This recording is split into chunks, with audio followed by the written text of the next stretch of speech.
जानते हो कितना खुशी का महीना है ये, कितना। हुजूर ने बहुत अच्छा फरमाया कि लैलतुल क़द्र 1000 महीनों से अफजल, सिर्फ इस बात पे कि उसमें फरिश्ते और जिब्रील अमीन और कुरान नाजिल हुआ है।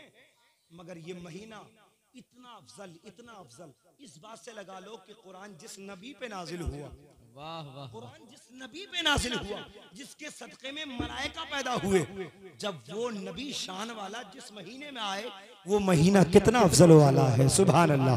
मगर सुनो, खुशी मनाने का अंदाज। अच्छा, 26 जनवरी और 15 अगस्त पे हम खुशी मनाते कि नहीं? अरे यार बोलो, क्यों मनाते? इसलिए कि हमारा हिंदुस्तान आजाद हुआ, हमारा हिंदुस्तान आजाद हुआ, खुशी मनाते हैं। एक अंग्रेज के चुंगल से आजाद हो जाए तो हम खुशी मनाते हैं। मगर जानते हो मेरे नबी की पैदाइश से पूरी दुनिया जुल्म से आजाद हुई थी। मोहब्बत सब्र झूम कर सुभान। अब जुल्म सुनो, वो जुल्म क्या था? जिस हिंदुस्तान में हम और आप रह रहे हैं ना, इस हिंदुस्तान की कंडीशन जानते हो? अगर किसी हिंदू मजहब में अगर बीवी शोहर मर जाता था ना, तो उसकी जिंदा बीवी को इतना चढ़ाते थे। सुनो गौर से, तवज्जो इधर, मोहब्बत सब्र झूम कर सुभान अल्लाह। शोहर मर गया, बीवी को इतना उकसाया कि शोहर के साथ उसको सती कर दिया जाता था। उधर शोहर जल रहा है मुर्दा और इसकी बीवी जल रही है जिंदा। ये कंडीशन हिंदुस्तान की थी। और मैं तो अक्सर बेशतर जलसों में कहा करता हूँ, नबी की पैदाइश की खुशी हमारे हिंदू भाइयों को भी मनानी चाहिए, हिंदू भाइयों को भी मनाना चाहिए। आप कहेंगे कैसे? इसलिए कि आजादी तो उन्हें भी मिली है। अरे आजादी तो उन्हें भी मिली है मुस्तफा की पैदाइश में, लेकिन सुनो ये हिंदुस्तान है। अल्लाह अकबर। अब चलो तुम आगे, हिंदुस्तान की कंडीशन छोड़ो, अरबिस्तान पहुंचो। अरब में क्या होता था? अगर कोई मर जाता था ना शोहर, तो उसकी बीवी को, अल्लाह माफ करे, उसकी बीवी को लोग जलील करके जंगल में एक झोपड़ी बनाते थे और उसको एक जोड़ी कपड़ा पहनने के लिए उस बेवा को देते थे। और वो बेवा औरत एक जोड़ी कपड़े पहनकर, फटे पुराने पहनकर 1 साल तक तंगो तारीख अंधेरी झोपड़ी में उस बेवा को रखा जाता था। इतना पानी दिया जाता था जितना पानी पूरे साल में पिए। इस तंजे के लिए पानी का कोई इंतजाम नहीं था। शहबाजपुर के सुन्नी मुसलमानों सोचो, अल्लाह अकबर। हमारे यहाँ 3 मौसम, बरसात का, जाड़े का, गर्मी का। हम जाड़े में जाड़े का इंतजाम करते हैं, गर्मी का गर्मी में इंतजाम करते हैं। मगर वो बेवा तो पूछो, पानी इतना मिला है जितना के पी सके, इस तंजे का कोई इंतजाम नहीं। अब गर्मी लगती होगी, पसीना आता होगा, कितनी परेशान रहती होगी वो बेवा बेचारी। बहुत सी बेवाएं तो उसी में दम घुट घुट के मर जाती थी। अरब में इतना जुल्म था, जब नबी तशरीफ नहीं लाए थे, उस बेवा को अगर कोई बेवा जिंदा बच जाती थी तो अरब के लोग उसे जलील करके तंगो तारीख झोपड़ी से निकाल के उसके दामन में ऊंट की मैंगनियां भर के पूरी बस्ती में घुमाया जाता था, उसको जलील किया जाता था। लोग कहते थे ये वो बेवा है जो अपने शोहर को खा गई, ये वो बेवा है जिसने अपने शोहर को जान से मार डाला।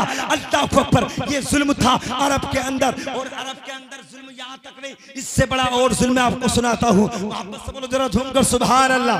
नबी के प्यार में बोलो या रसूल अल्लाह। इससे बड़ा जुल्म आपको सुनाता हूँ। आपने सुना होगा हजरत दाहिया कल्बी का वाकया, मगर मैं दाहिया कल्बी का नहीं, मैं एक तारीख और आपको सुनाता हूँ। मोहब्बत से बोलो झूम कर सुभान अल्लाह। मेरा नबी जब तशरीफ नहीं लाया था तो जानते हो अरब का ये कंडीशन थी, अरब की यह हालत थी कि हर बाप अपनी बेटी को जिंदा अपने हाथ से दफन किया करता था, जिंदा जमीन पे खड़ा करके अपनी बेटी को जिंदा गाड़ के आया करता था। एक आसिम नाम का यहूदी था, वो मेरे नबी की पैदाइश से पहले अरब के अंदर अपनी बीवी के करीब आया और बीवी से बोला, ऐ मेरी शरीका या हयात सुनो, मैं काम पे जाता हूँ, माले तिजारत लेके जाता हूँ, दूसरे देश जा रहा हूँ, और तुम्हारे पेट में जो बच्चा है अगर बेटा पैदा हो तो अच्छे से देखभाल से उसकी परवरिश करना, और अगर बेटी पैदा हो जाए तो तुम गला घोट के मार देना, इसलिए कि मैं जब दूसरे देश से आऊं तो मैं अपनी आंखों से अपने घर में बेटी ना देखूं, मैं बेटी देखना बर्दाश्त नहीं कर सकता। अल्लाह अकबर। जानते हो जब मेरा नबी तशरीफ नहीं लाया था तो कैसे जुल्म का मामला था।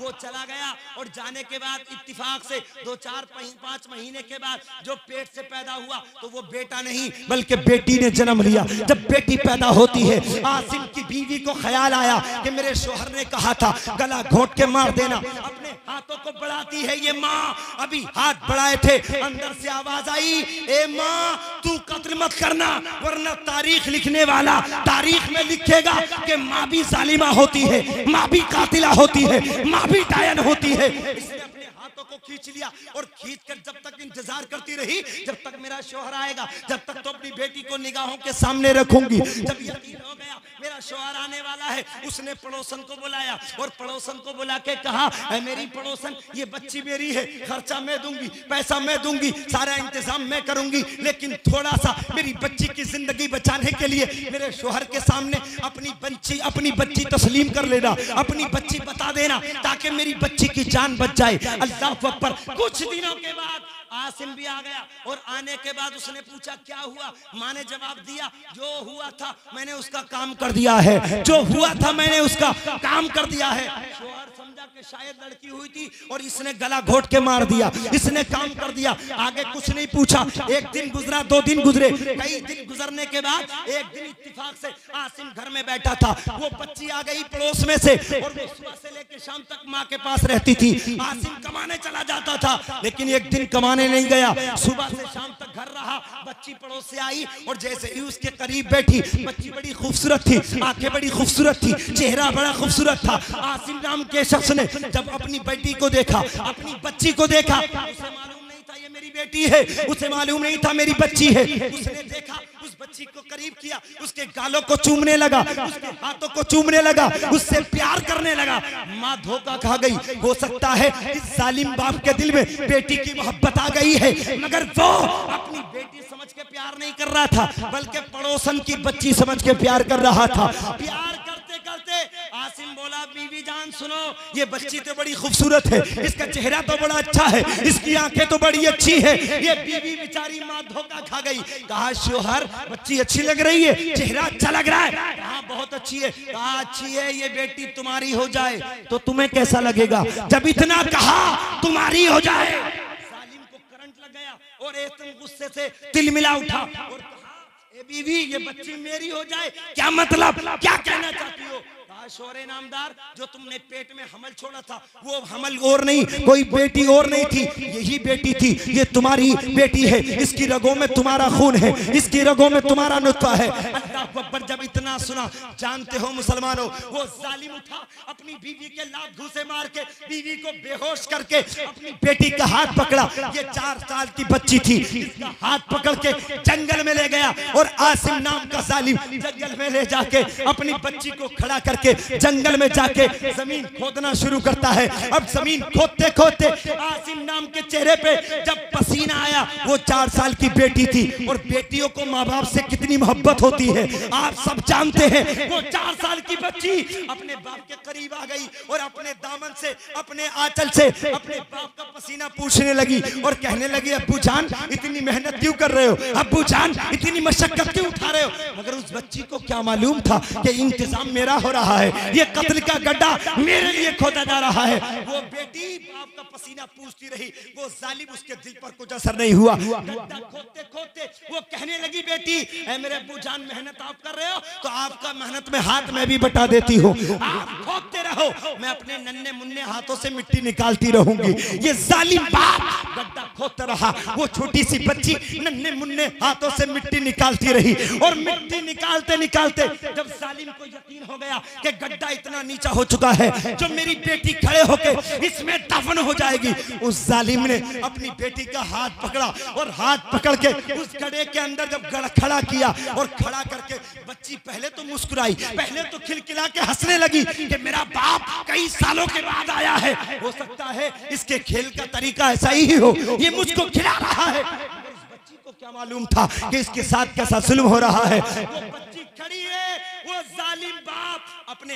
हाथों से मिट्टी डालता है और जब मिट्टी डालते डालते जब पैरों तक मिट्टी आई, बेटी हंसती रही, बेटी मुस्कुराती रही, जब घुटनों तक मिट्टी आई बेटी तब भी हंसती रही, लेकिन जब मिट्टी पेट तक आई तो बच्ची के दिल में घबराहट पैदा हो गई, दिल मचलने लगा, सोचने लगी, हंसी वो मायूसी में बदलना शुरू हो गई। डालते डालते सीने तक मिट्टी आई, बच्ची बोली, अब्बू जान ये खेल मुझे अच्छा नहीं लग रहा, इस खेल में मेरा दिल नहीं लग रहा, अब्बू जान ऐसा खेल मुझे पसंद नहीं है, अब्बू जान जल्दी निकाल लो। दिल घबरा रहा है, मगर वो जालिम जिसकी आंखों पे जुल्म की पट्टी हो, जिसके कानों पे जुल्म की पट्टी हो, वो कब हक देख सकता था, कब हक सुन सकता था। उसने कुछ नहीं सुना। बीवी अपनी बेटी को दबाते दबाते जब मिट्टी होठों तक आई, बच्ची की चीख निकल गई, बच्ची रोने लगी। अब्बू जान, आज के बाद तुम्हें बाप नहीं कहूंगी, तुमसे खर्चे के लिए पैसा नहीं मांगूंगी, तुमसे कपड़ा नहीं मांगूंगी, तुम्हारे महल्ले से कभी नहीं गुजरूंगी, तुम्हें अपना चेहरा नहीं दिखाऊंगी। अब्बू जान, मेरा कत्ल मत करो, मेरी आंखों में झांक कर देखो, जो मेरी आंखों में प्यार है वो तुम्हारी आंखों में है, मेरी रगों में जो खून है वो तुम्हारा खून है, मेरा चेहरा तुम्हारे चेहरे से मिलता जुलता है। अब्बू जान, रहम करो। मगर वो जालिम रहम न कर सका, अपनी बेटी को जिंदा दबाकर वापस आ जाता है, ऊपर से मिट्टी डाली और अपनी जिंदा बेटी को मिट्टी में दफन करके चल दिया। ऐसे जुल्मिस्तान में, हिंदुस्तान में जुल्म हो रहा था, अरबिस्तान में जुल्म हो रहा था, और बच्चियां जिंदा दबाई जा रही थी। वो बच्ची अल्लाह की बारगाह में आह भरती है और अर्ज करती है, परवरदिगार, हम लावारिसों का खून कब तक बहेगा, हमारी जानें कब तक जाती रहेंगी, हम पे जुल्म कब तक होता रहेगा। ऐ अल्लाह, अब मुझे अपना बाप नहीं चाहिए, अब तो रसूल पाक चाहिए। सुभान, अब तो रसूल पाक चाहिए। ऐसे जुल्म के माहौल में मेरे रब की रहमत में जोश पैदा हुआ। रब ने इरशाद फरमाया, जाओ जाओ मुस्तफा, जमीन वालों पे रहमत बन जाओ, जाओ जाओ मुस्तफा, बेवाओं का सहारा बन जाओ, जाओ जाओ मुस्तफा, यतीमों का वाली बन जाओ, जाओ जाओ मुस्तफा, बेटियों को सीने से लगा के दुनिया वालों को बता दो, बेटियां जिंदा दरगोर करने की चीज नहीं है, बेटियां सीने से लगाने की चीज है। सुभान सुभान अल्लाह, सुभान अल्लाह, सुभान अल्लाह। ऐसे जुल्म भरे माहौल में अल्लाह रब्बुल इज्जत ने अपने हबीब मुकर्रम को पैदा फरमाया। मोहब्बत सब्र जोम कर सुभान अल्लाह। अपने हबीब को पैदा फरमाया और मेरे रसूल पैदा हुए ना, मेरे रसूल पैदा हुए तो पूरी कायनात में खुशी का समा हो गया। मोहब्बत सब्र जोम कर सुभान अल्लाह। मलाइका खुशी मनाने लगे, आसमान से नूर की कतारें बनने लगी, वो हर तरफ से सलामों की आवाज आने लगी। ये मेरे मोहब्बत के, मेरे नबी की पैदाइश का कमाल है। मोहब्बत सब्र जोम कर सुभान अल्लाह। तो आप क्या बोलो या रसूल अल्लाह, नबी तशरीफ लाए। अब बताओ, जो इतने जुल्म भरे माहौल में तमाम जुल्मों को नेस्तो नाबूद कर दे, ऐसा निराला रसूल आए, तो क्या उस रसूल की पैदाइश पे हमें खुशी नहीं मनानी चाहिए?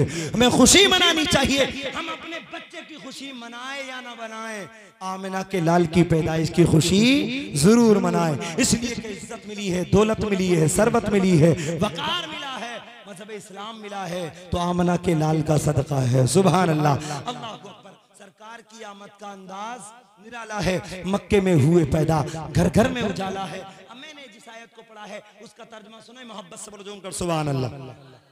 अल्लाह फरमाता कद जाकुम मिनल्लाहि नूर। उलमा बैठे हैं, इनकी तवज्जो का तालिब। अल्लाह ने फरमाया कद जाकुम मिनल्लाहि नूर, तहकीक अल्लाह की तरफ से एक नूर आया, वो किताब मुबीन और रोशन किताब। इन दो जुमलों को सुनो और उसके बाद तकरीर का बिल्कुल एंड। मोहब्बत सब्र जोम कर सुभान अल्लाह।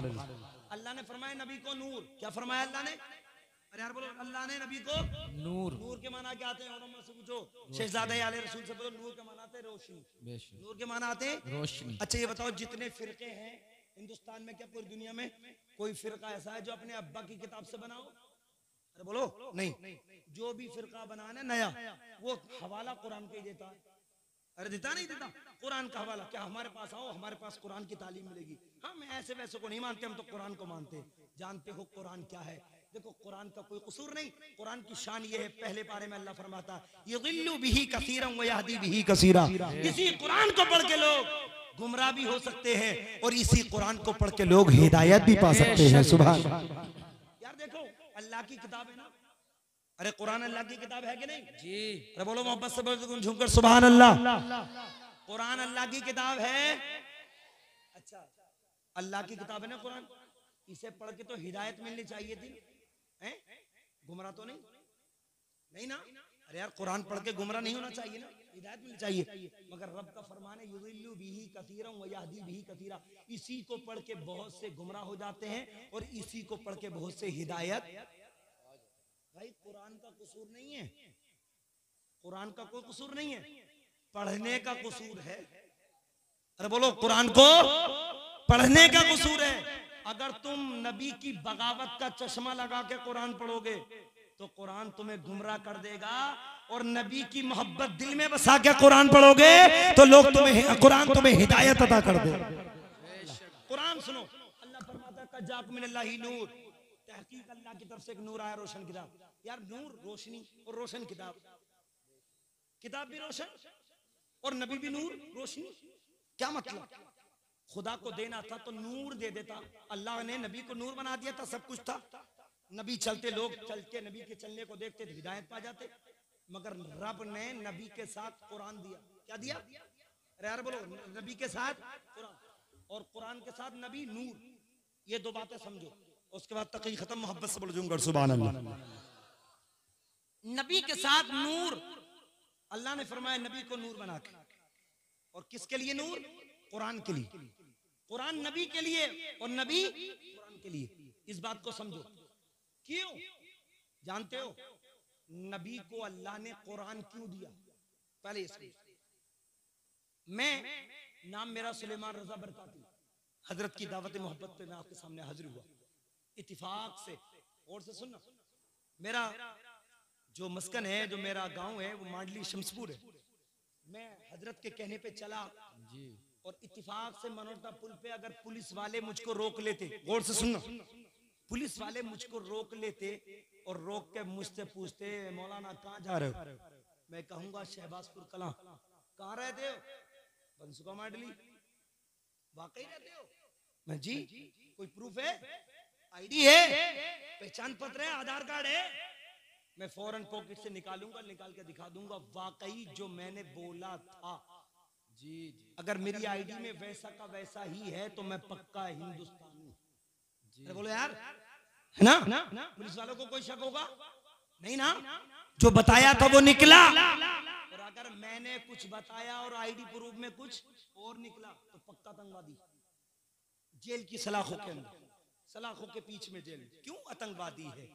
कुछ ना कुछ घपला है, बता कहीं का है, आईडी में कहीं का। पता चला पक्का हिंदुस्तानी बनने के लिए हिंदुस्तान की आईडी होना जरूरी है। आईडी है तो पक्के हिंदुस्तानी, और आईडी नहीं है तो पक्के हिंदुस्तानी नहीं बन सकते। बिल्कुल इसी तरीके से अल्लाह रब्बुल इज्जत ने अपने हबीब को मक्के में पैदा फरमा के कुरान अता करके किताब दे के ये बता दिया, ए प्यारे नबी, जब तुम मक्के में कहोगे अल्लाह का रसूल हूँ, मक्के में कहोगे अल्लाह का नूर हूँ, मक्के में कहोगे अल्लाह का पैगंबर हूँ, तो अबू जहल तुमसे आईडी मांगेगा, अबू जहल तुमसे आईडी प्रूफ मांगेगा। ए मुस्तफा, अपनी आईडी कुरान को पेश कर देना और बता देना। अगर तुम नबी का पता चलाना चाहते हो तो कुरान मोहब्बत से खोल के पढ़ लो, तुम्हें पता चल जाएगा नबी कौन है। वाह वाह, नारे तकबीर, नारे रिसालत, जश्न ईद मिलादुन नबी, उलमाए अहले सुन्नत, नारे तकबीर। मोहब्बत से पढ़ दूंगा सुभान अल्लाह। तो पता चला कुरान मुस्तफा की आईडी है, कुरान मुस्तफा की। अच्छा, एक बात तो गई क्लियर कि कुरान को अल्लाह ने नबी के साथ क्यों दिया। दूसरी बात, नबी को नूर क्यों बनाया? नूर के माना रोशनी। यार बोलो, नूर के माना, नबी को खुदा ने नूर बनाया क्यों? यार जब दुनिया की कोई किताब पढ़ते हो तो उजाले की जरूरत पड़ती है कि नहीं? या कोई ऐसा पढ़ंतरी है पढ़ने वाला जो अंधेरे में पढ़ ले? अरे यार बोलो, ये हाफिज कुरान तो है, अंधेरे में ले जाओ, जेल में ले जाओ, जंगलों में ले जाओ, ये तो हर जगह कुरान पढ़ देंगे सुभान अल्लाह। मगर पढ़ेंगे तो जब इन्होंने कुरान सीने में महफूज कर लिया होगा। और कोई नई किताब दे दो उर्दू की या अरबी की तो पढ़ पाएंगे अंधेरे में? अरे बोलो, पढ़ने के लिए उजाले की जरूरत, अरे बोलो उजाले की जरूरत है। बगैर उजाले के किताब नहीं पढ़ी जा सकती। कुरान के साथ नबी को अल्लाह ने नूर बनाया क्यों? और ये नूर वो है, इस नूर से टच होगे तो तुम्हें हिदायत मिलेगी। और इस नूर से हटके दुनिया की लाइट में बैठ के पढ़ेगा ना कुरान, तो एक नहीं 1 करोड़ बार पढ़ लिए, तुझे हिदायत नहीं मिल सकती। क्यों जानते हो? अभी जलसा तो ईशा के बाद शुरू हुआ होगा ना? अरे ईशा की नमाज के बाद शुरू हुआ। माशाल्लाह मस्जिद है, मस्जिद मोती मस्जिद, माशाल्लाह मस्जिद की इमारत और तामीर देख के माशाल्लाह दिल बाग बाग हो गया। और हजरत ने फरमाया ये माशाल्लाह तामीरी काम चल रहा है। मोहब्बत से बढ़ झूम कर सुभान अल्लाह, तड़प के बोलो या रसूल अल्लाह। मस्जिद है, उजाला है, आज तो जलसा है ना, बहुत उजाला है। इत्तेफाक से हमारे अतीक भाई जो साउंड लेकर आए बागबड़ा से, सुने गौर से, ये बिल्कुल जहन में बिल्कुल फिट कर ले इस बात को। ईशा की अजान हो रही मोती मस्जिद में, और हजरत हो यहाँ, गौर से सुनना, हजरत हो, ए बच्चे को, हजरत हो यहाँ, कान में अजान की आवाज टकराए, इनके दिल में आया कि यार काम बाद में करूंगा, पहले नमाज इशा अदा करूंगा। अभी तक लाइटिंग नहीं हुई थी, रोशनी नहीं हुई थी, इशा की अजान हुई, हजरत चले और इत्तेफाक से मस्जिद के बाहर एक मोटी सी रस्सी पड़ी मिल जाए, अंधेरा हो अंधेरा, और मोटी सी रस्सी इनके पैर में उलझ जाए, सांप सांप सांप, है ना, अरे आप कहेंगे ना सांप सांप। अब इत्तेफाक से मौलाना शकील साहब आ जाएं या हजरत करम फरमा दें, हजरत के पास टॉर्च हो या मोबाइल की लाइट हो, हजरत तशरीफ ले आए, हजरत खड़े हो, और जैसे ही स्विच ऑन करेंगे लाइट सामने आएगी, उजाला सामने आएगा, और जब पैरों पे डालेंगे रोशनी तो हजरत मुस्कुराएंगे, कहेंगे यार अतीक भाई घबरा गए, ये तो रस्सी निकली है ना। अरे सुनो मेरी बात को जहन में बिल्कुल बिठाना, रस्सी है रस्सी। मगर शहबाजपुर के सुन्नी मुसलमानों ईमानदारी से बताओ, अतीक भाई ने रस्सी को सांप कब समझा, जबकि उजाला, अरे यार बोलो उजाला, उजाला होते तो रस्सी को रस्सी, अरे है ना, उजाला आया तो बात क्लियर हो गई कि सांप नहीं बल्कि क्या है, रस्सी। मगर रस्सी को सांप कब समझा, जब उजाला नहीं था। ए दीन के पीछे भागने वाले बदगुमराह, गुमराह बदमजहब, नबी के गुस्ताख, कुरान पढ़ेगा सूरह फातिहा से लेके वन्नास की सीन तक पूरे 300 पारे पढ़ ले, तेरे दिल में इसके मुस्तफा का उजाला नहीं होगा तो कुरान तेरी समझ में नहीं आएगा। कुछ का कुछ समझेगा, पढ़ेगा कुछ, समझेगा कुछ, इसलिए कि जब इसके मुस्तफा का दिल में उजाला नहीं होता तो कुरान समझ में नहीं आता। कुरान उसकी समझ में आता है जिसके दिल में इसके मुस्तफा का उजाला, बेशक बेशक, सुभान अल्लाह सुभान, इसके मुस्तफा का उजाला होता है। मुसलमानों अपने दिलों में इसके मुस्तफा रोशन करो, मोहब्बत से झूम कर सुभान अल्लाह। और कैसा रोशन करो, ऐसा रोशन करो जैसे अच्छे रजा प्यारे रजा। हुजूर आला हजरत ने हमें दर्श दिया कि या रसूल अल्लाह, चमक तुझसे पाते हैं सब पाने वाले, चमक तुझसे पाते हैं सब पाने वाले, मेरा दिल भी चमका दे चमकाने वाले, तू जिंदा है वल्ला, तू जिंदा है वल्ला, मेरी चश्मे आलम से छिप जाने वाले। मोहब्बत से बोलो सुभान अल्लाह। अच्छा बताओ जितने लोग यहाँ आए सभी इसी बस्ती के, ये बात से भी है, हाथ उठाकर बताएं कितने लोग इस बस्ती के। माशाल्लाह सभी है माशाल्लाह। ईमानदारी से ये हजरत की सदारत का कमाल है जो ये जलसा इतने वक्त तक माशाल्लाह बड़ा बेहतरीन कामयाब है। मेरा इसमें कोई दखल नहीं है, ना मुझसे तकरीर आती है ना मैं तकी करना जानता हूँ, ये सिर्फ और सिर्फ हुजूर का फैजान है, शहजादे आले रसूल का कमाल। मगर ईमानदारी से बताओ ये सब कुछ किस लिए, क्या नबी की, अरे यार बोलो नबी की मोहब्बत के लिए। अभी बताओ मस्जिद किसके लिए बनती है, इबादत के लिए, इबादत के लिए। अगर नबी इबादत ना करते तो हम करते, अरे बोलो नबी नमाज ना पढ़ते तो हम पढ़ते नहीं, और नबी हज ना करते तो हम करते नहीं। अब देखो एक बात बड़े पॉइंट की बता रहा हूं, जो लोग कहते हैं नबी हमारी तरह है, कलमा सुनो उनसे, तुम्हारा कलमा क्या भाई, ला इलाहा इल्लल्लाह मुहम्मदुर रसूलुल्लाह।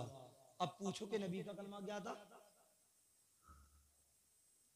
मेरे नबी भी तो कलमा पढ़ते थे, मगर नबी का कलमा ला इलाहा इल्लल्लाह मुहम्मदुर रसूलुल्लाह नहीं था, बल्कि नबी का कलमा था ला इलाहा इल्लल्लाह इन्नी रसूलुल्लाह। मोहब्बत से बोलो सुभान अल्लाह। यार तू कलमा पढ़ने में नबी की तरह नहीं हो सकता, तेरा कलमा और है, नबी का कलमा और है। एक बात और मैं आपको बता दूं, ज़कात अरकान इस्लाम 5 है।